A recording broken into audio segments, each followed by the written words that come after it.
પણ સ્વામી આજીવન મારે જતું જ કરવાનું, મારે સહન જ બહુ કરવાનું, સરસ. મારે બધાનું વેઠવાનું જ.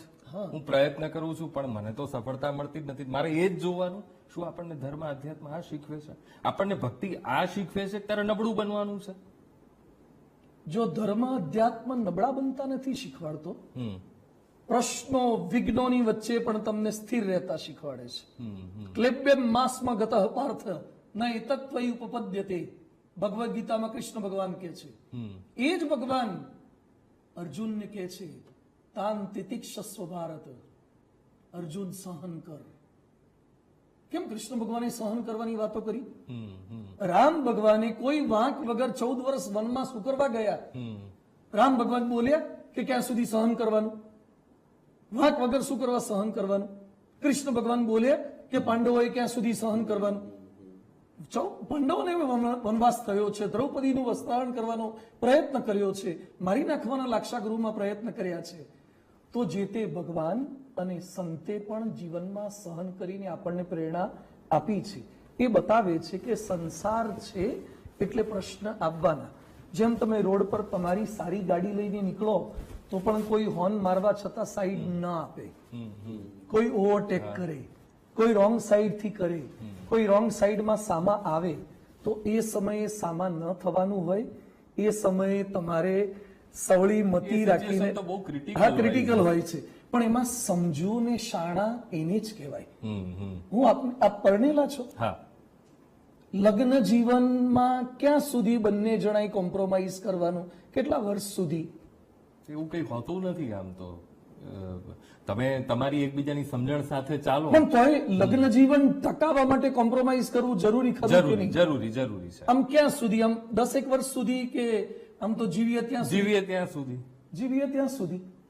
જીવીએ સુધી. શ્વાસ ક્યાં સુધી લેવાનો? જીવીએ ત્યાં જીવીએ સુધી. ત્યાં સુધી. એમ હમ હમ હમ ક્યાંક સહન કરવાનું, ક્યાંક બોલવાથી કામ થાય, ક્યાંક મૌન રાખવાથી કામ થાય, ક્યાંક પ્રશંસા કરવાથી કામ થાય, ક્યાંક ટીકા સહન કરવાથી કામ થાય. અગવડ, સગવડ, માન, અપમાન, પ્રશંસા, ટીકા, સુખ, દુઃખ, ચક્રવત પરિવર્તન તે સુખાની ચ દુખાની ચ.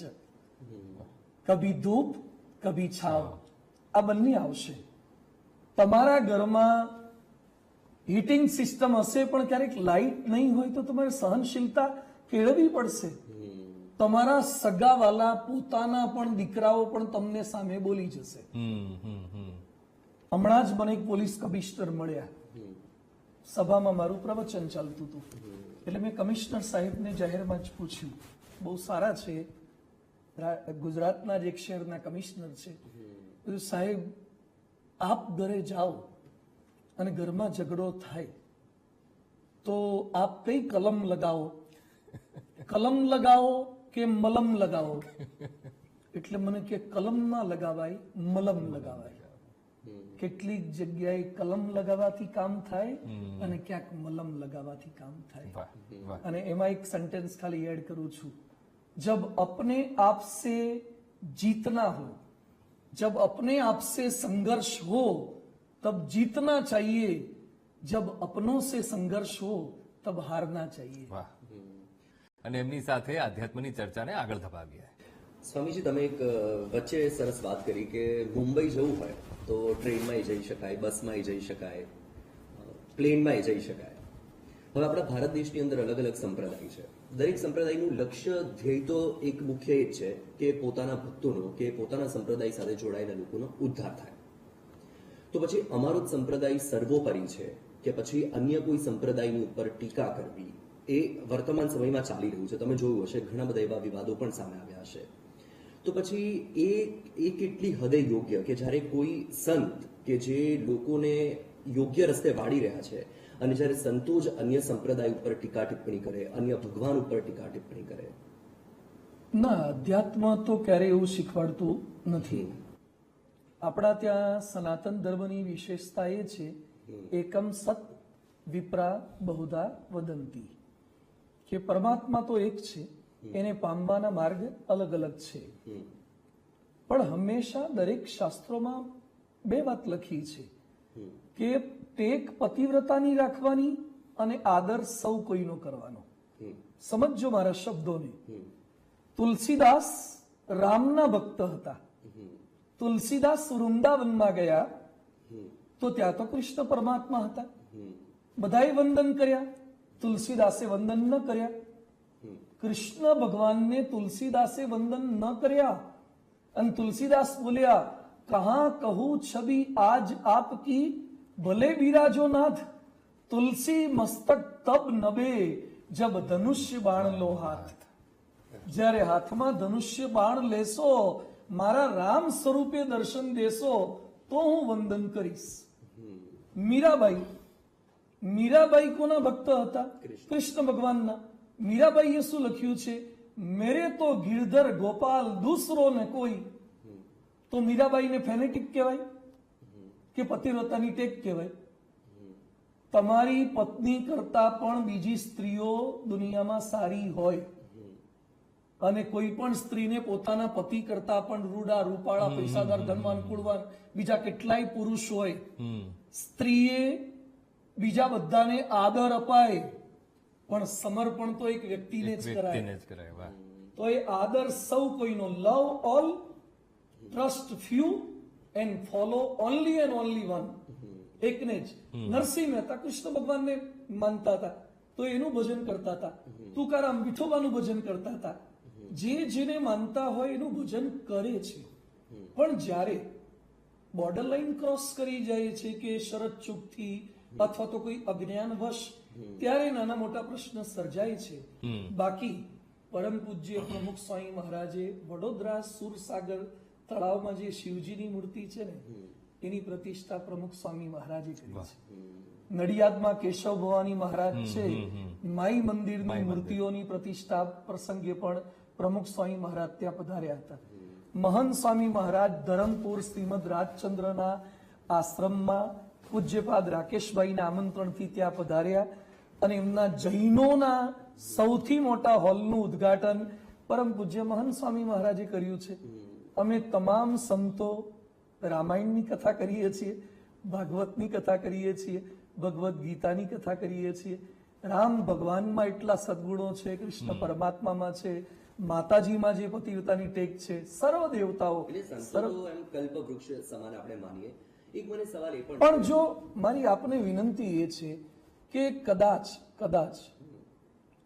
કોઈનાથી શરતચૂક થાય છે, એને અંતરદ્રષ્ટિ કરવી જોઈએ, સુધારો આપણે કરવો જોઈએ. પણ છતાં સનાતન ધર્મ એટલો વિશાળ છે ને, અત્યાર સુધીમાં આપણા કેટલા લોકોને વિધર્મીઓ દ્વારા મારી નાખવામાં આવ્યા છે, કેટલા રાજ્યોમાંથી લોકોએ સ્થળાંતર કરવું પડ્યું છે, છતાં પણ સનાતન ધર્મને ઊની આંચ આવી છે.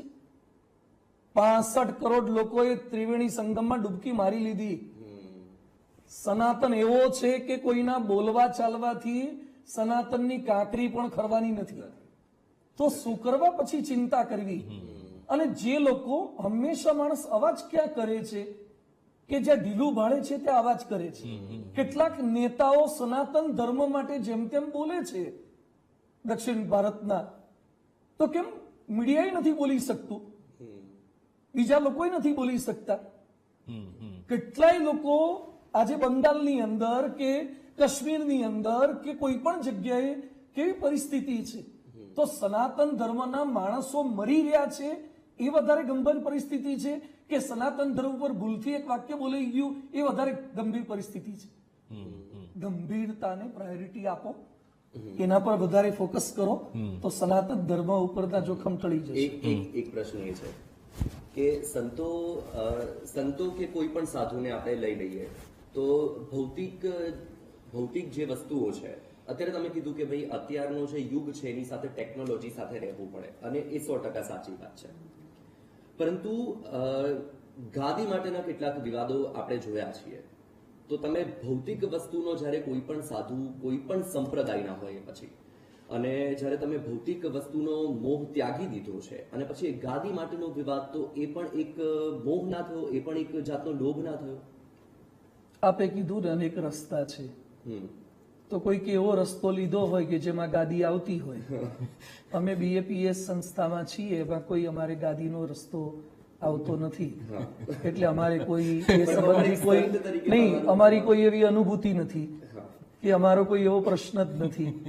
અમારા ત્યાં તો ગુરુની આજ્ઞા મુજબ સેવા ભક્તિ સત્સંગ કરીએ છીએ અને બધાનું સારું થાય એવી પ્રાર્થના કરીએ છીએ અમે તો. હવે શિક્ષણની વાત સ્વામી નીકળી છે તો એક શિક્ષણને લગતો મારે પ્રશ્ન કરવો છે.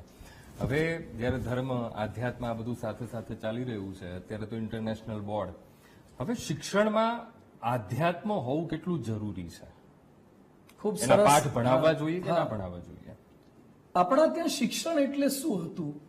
ગુરુકુલ હતી, પાઠશાળા હતી, જે પહેલાના સમયમાં ઉપનિષદ કાળ, ઉપનિષદ કે ગુરુની પાસે બેસીને વિદ્યા પ્રાપ્ત કરવી, તો એ સમયે થિયરિટિકલ અને પ્રેક્ટિકલ બંને આવતું.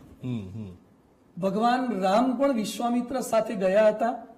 વિશ્વામિત્ર ગુરુના રોજ ચરણ ચંપી રામ અને લક્ષ્મણ બંને કરતા હતા, ગુરુની આજ્ઞામાં વર્તતા હતા. સીતાના સ્વયંવરમાં ભગવાન રામ ગયા, એ સમયે કોઈ જ્યારે ધનુષ્ય ઉંચકી પણ નથી શકતું, એ સમયે લક્ષ્મણ રામને કહે છે કે ભાઈ ઉઠો ઉઠો, તમે ધનુષ્ય ઉંચકી લો.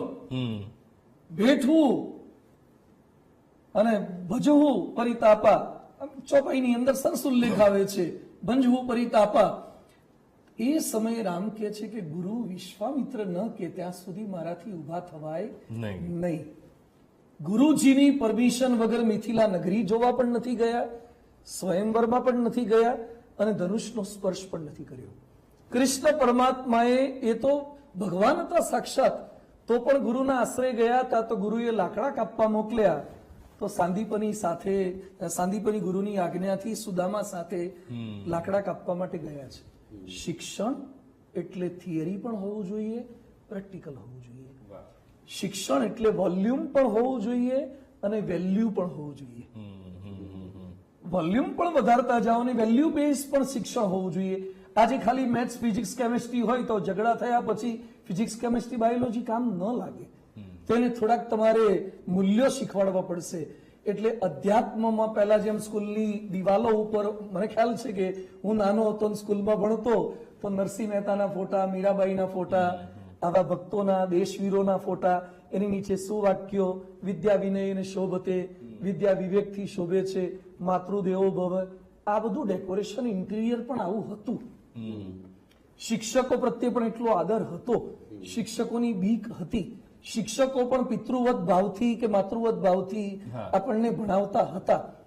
તો મારી વિનંતી છે કે શૈક્ષણિક સંસ્થાઓમાં જેટલું સરકારે પણ સિલેબસમાં નાખ્યું છે, પણ જેટલું પોતાથી થઈ શકે શિક્ષકોથી, જેમ શિક્ષક સિલેબસ સિવાયનું એક્સ્ટ્રા ઘણું બધું બોલે છે, રાજકારણીય વાતો કરતા હોય છે, વિદ્વેષનીય વાતો કરતા હશે, ફિલ્મોની પણ ક્યાંક વાતો થતી હશે, તો એમ તમે થોડુંક અધ્યાત્મ પણ નાખી શકો, થોડું અધ્યાત્મ નાખી શકાય. હું નથી કહેતો સ્પેસિફિક સંપ્રદાય, ફરીથી યાદ રાખજો, હું અધ્યાત્મ બોલું છું, હું ધર્મ નથી બોલતો, હું સંપ્રદાય નથી બોલતો.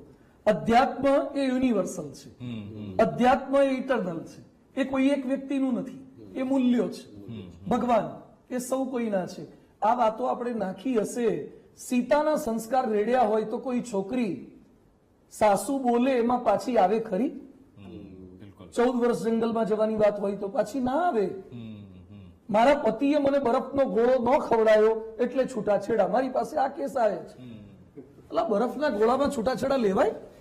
આ રામ 14 વર્ષ જંગલમાં લઈ ગયા છે તો સીતાએ છૂટાછેડાની માગણી નથી કરી. સ્વામી, આ કેટલી ઘાતક સ્થિતિ. પેલા સંયુક્ત પરિવાર, એમાં આપણું થતું હતું, અમારું થતું હતું. હવે તો વિભક્ત કુટુંબની ભાવના ખૂબ પ્રબળ આપણે થતી જોઈ રહ્યા છીએ. બરાબર, ન્યુક્લિયર ફેમિલી આ એક શબ્દ બહાર આવ્યો છે, એમાં બધું મારું. આ કેટલી ઘાતક સ્થિતિ છે. ન્યુક્લિયર ફેમિલી ન્યુક્લિયર બોમ્બ જેટલું જ ખતરનાક છે. જેટલો ન્યુક્લિયર બોમ્બ ખતરનાક છે એટલું જ ન્યુક્લિયર ફેમિલી ખતરનાક છે. પણ સંજોગો વસાત ક્યાંક બાપ અને બેટાને જ નથી બનતું, સાસુ અને વહુને જ નથી બનતું. એટલે કેટલાક લોકો ભેગા રહીને રોજ લડવું ઝઘડવું એના કરતા દૂર રહીને મહિને પ્રેમથી મળવું, એ ન્યાય છૂટા જઈને રહે છે. એકના એક દીકરાઓ પણ મા બાપથી જુદા રહેતા હોય એવા પરિવારો પણ છે.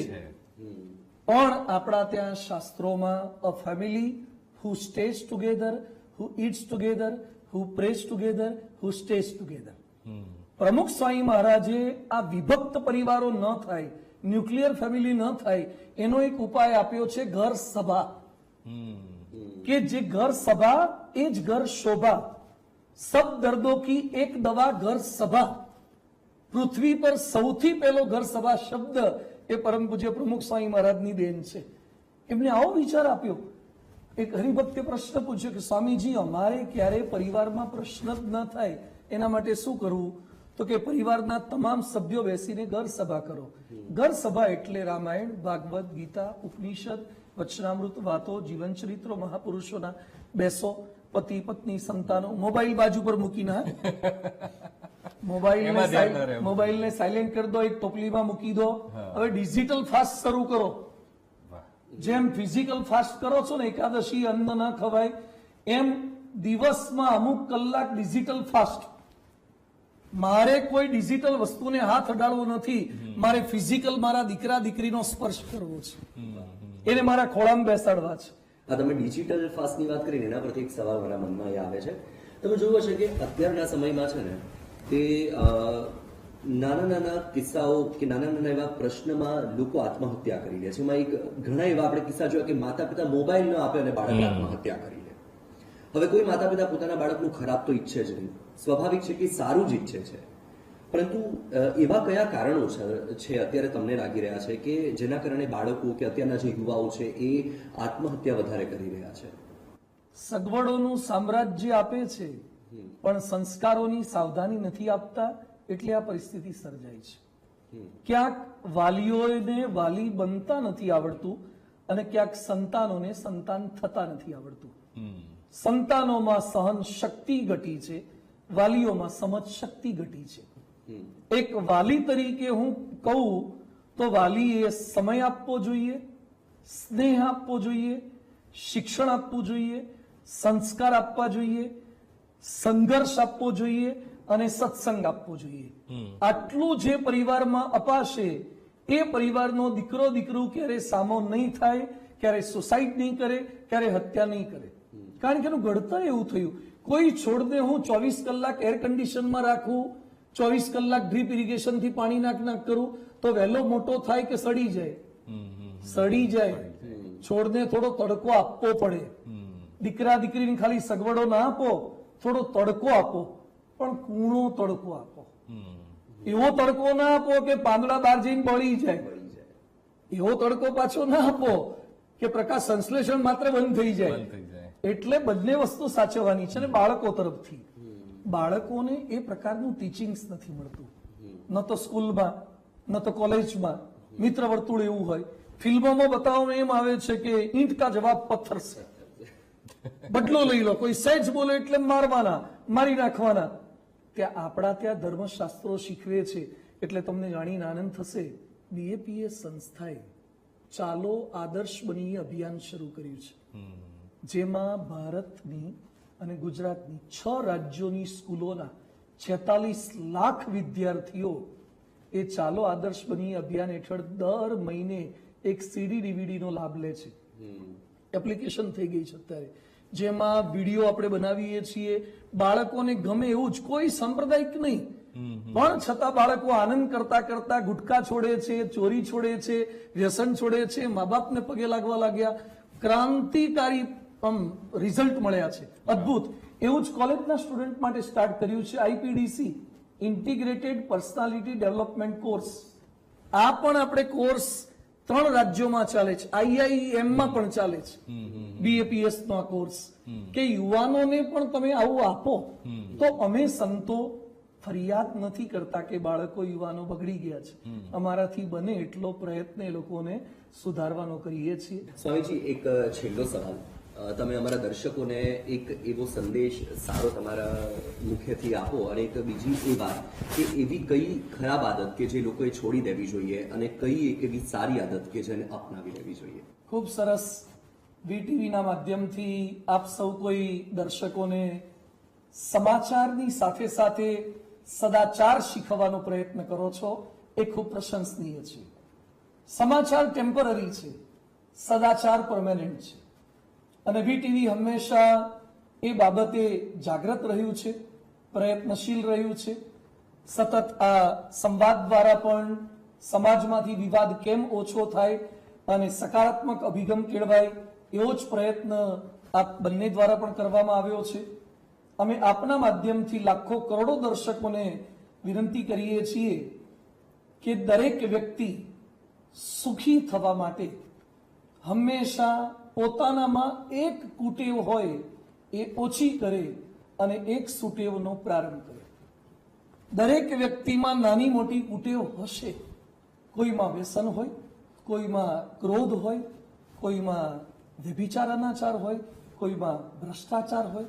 હું એમ નથી કહેવા માંગતો કે ભ્રષ્ટાચાર ઓછો કરો, તો હું કેટલાક લોકોને ટાર્ગેટ કરીશ. હું એમ કહીશ કે વ્યસન છોડી દો, તો જે નિર્વ્યસની છે એ શું સંદેશ લેશે?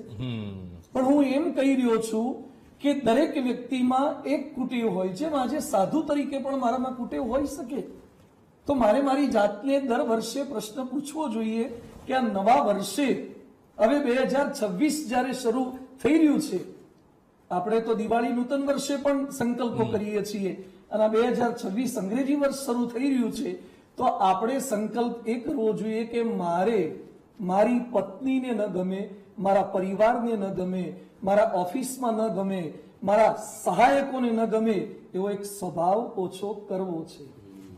અને મારે લોકપ્રિય થવું છે, પરિવાર પ્રિય થવું છે અને પરમાત્મા પ્રિય થવું છે.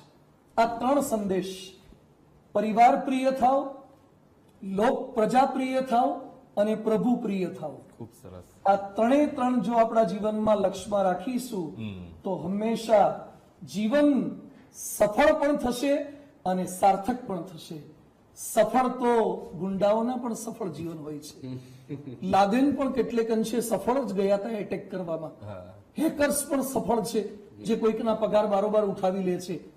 સફળતા એ જીવનનું અંતિમ લક્ષ્ય નથી, પણ સફળતા પામ્યા પછી સાર્થકતાની અનુભૂતિ થાય એ જીવનનું અંતિમ લક્ષ્ય છે. એવું આપણે સૌ કોઈ સિદ્ધ કરી શકીએ. એ જ અમારે ભગવાન સ્વામિનારાયણ, ભગવાન શ્રી રામ, ભગવાન શ્રી કૃષ્ણ, સર્વ દેવતાઓ, સર્વ અવતારો, પરમ પૂજ્ય પ્રમુખ સ્વામી મહારાજ, મહંત સ્વામી મહારાજ, સર્વે સંતોના ચરણોમાં પ્રાર્થના કરીએ છીએ. ખૂબ સરસ. સ્વામીજી, આપ આપના વ્યસ્ત દિનચર્યામાંથી વીટીવી ન્યૂઝ અને અમારા દર્શકો માટે આ સમય ફાળવ્યો એ માટે આપનો ખૂબ ખૂબ આભાર. તમે ખૂબ સરસ એવી વાતો કરી કે જેનાથી લોકોના મનમાં જે સવાલો હશે, જે મૂંઝવણ હશે, તેના જવાબો તો મળી ગયા. સાથે કેટલાક એવા સવાલો હતા કે જે હંમેશા અંદર અંદર ચર્ચાતા હતા, પરંતુ કોઈ ક્યારે પૂછી નથી શક્યું, અને એના પર તમે ખૂબ જ સરસ રીતે જવાબો આપી દીધા. એટલે કે જે કોઈ ગેરમાન્યતા હશે એ પણ દૂર થઈ હશે એવી આપણે આશા રાખીએ છીએ. આપ જોડાયા, ફરીથી એક વખત આપનો ખૂબ ખૂબ આભાર. દર્શક મિત્રો, જીવનમાં કેટલીક બાબતો એવી હોય છે કે જે તમારા મનમાં સતત ચાલતી હોય, પણ તમે ખુલીને તેની ચર્ચા નથી કરી શકતા. કેટલીક વખત એવું હોય છે કે કેટલાક ગુરુઓ તમને ગેરમાર્ગે દોરતા હોય. કેટલીક વખત એવું હોય છે કે તમારા જે સવાલો છે એ સવાલો તમે મનમાં ને મનમાં જ રાખી મૂકતા હોય, કોઈને પૂછી નથી શકતા. આ વીટીવીનો રાઉન્ડ ધ ટેબલનો આ મંચ કે જેનાથી આપણે એવો પ્રયત્ન કરતા હોઈએ છીએ કે કોઈ વ્યક્તિ વિશેષની સાથે આપણે તમામ સવાલોની ચર્ચા કરીએ અને તેના જવાબ તમારા સુધી પહોંચાડીએ, જેથી કરીને તમારા જે સવાલો છે તેનો પણ જવાબ તમને મળી જાય. આજે અપૂર્વ મુનિ સ્વામી આપણી સાથે હતા અને જીવનમાં તમારો જે ધ્યેય છે, તમારું જે લક્ષ્ય છે અને તમે ઈશ પ્રાપ્તિ કેવી રીતે કરી શકો, તેની સાથે સાથે તમે આધ્યાત્મને વળગીને કેવી રીતે રહી શકો અને તમારી જે દિનચર્યા છે, દિનચર્યાને કેવી રીતે તમે ફોલો કરી શકો, એ બધી જ વાતોના ખૂબ જ સરસ રીતે જવાબ આપ્યા. આશા રાખું છું કે તમને તમારા સવાલોના જવાબ મળી ગયા હોય. આજે બસ આટલું જ. ફરીથી મળીશું કોઈ અન્ય વ્યક્તિ વિશેષ સાથે. અમને આપશો રજા.